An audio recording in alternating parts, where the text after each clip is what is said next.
closing, I'll go back to how I started this conversation.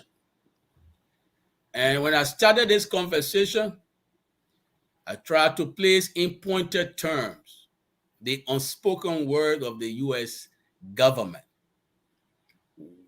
What the U.S. government have not said directly is the fact that Mr. Weir and a bunch of thieves are grossly incapable of running a credible democratic system. And they send a clear message that anybody who means well should stay clear of Mr. McGill. Any association with Mr. McGill, Sirenia Cephas, and Twawe, when you associate with these men, you will be assuming the risk, a big risk. And that goes for even President Weir, when he tried to play game with the U.S. government by merely suspending these men. We know how many people Weir has suspended and over time called them back.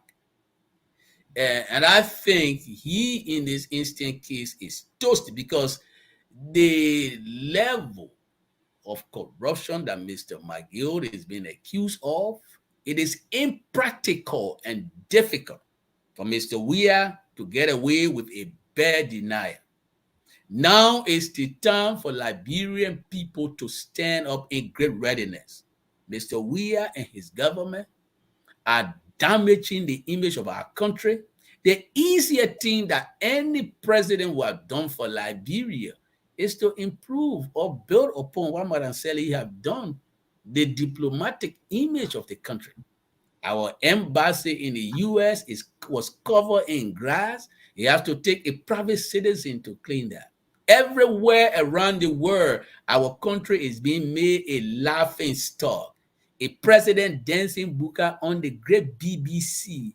It's a shame when you have the president of Ghana wooing the American to make Ghana the hub. When you have other people across, other leaders in the sub-region wooing investors to their country. Our president is dancing buka on the global stage, and the guy who made the music was thanking we are for promoting his music. What a despicable disgrace this man is. This man is the most immoral president, the most unserious president, the most incompetent president in the history of our country. He carries some writing on his back and say he the best president. I say, look at this clown. You're making more show of yourself. You are the president. Why? Even if you are the best president, you have to write it on your back. This is where Liberia is, my people. We need to stand up to rescue our country. We need to stand up to rescue our country. The guy, the EPS guy who was serving he died today, died in vain. His people are still calling for credible investigation. Nobody talking. Princess died. You know, when I talk about people dying, I'm concerned because my mother, my older brother died in a car accident. My mother never recovered from that trauma. Today, you know what those parents are going through to see their children body decay in the street like dogs. And this man who they say love Liberia, we are still goes to studio to play music. It shows to you that the man has absolutely no decent regard for human life. We're not even sure whether or not they're not involved with some of these killings, especially the auditors. I mean, Gifty and Abbott, how they die. Look at the report they issue. They die from carbon monoxide poisoning. Who believed them? Nobody, but they still put it out there. You see, so this is a serious matter. When the country of peace, when the one glorious land of liberty is being transformed and converted to the house of horror, it calls upon men, student leaders, to muster courage. And that's why on this note, we applaud the student leaders for exercising their democratic right to petition the government to address their grievances. We applaud them. They need to do more.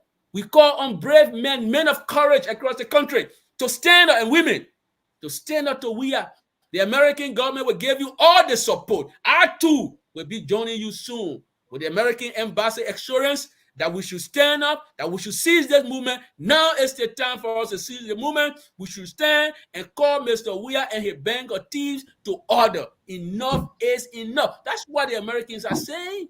Enough is enough. Enough of this stealing. You are embarrassing your people. The CDC said it was a pro-poor government. What is the fight against poverty document do they have? What is the war are they raging against poverty? Even the CDC said as a political vehicle has been converted into a machine, a money-making machine for few men.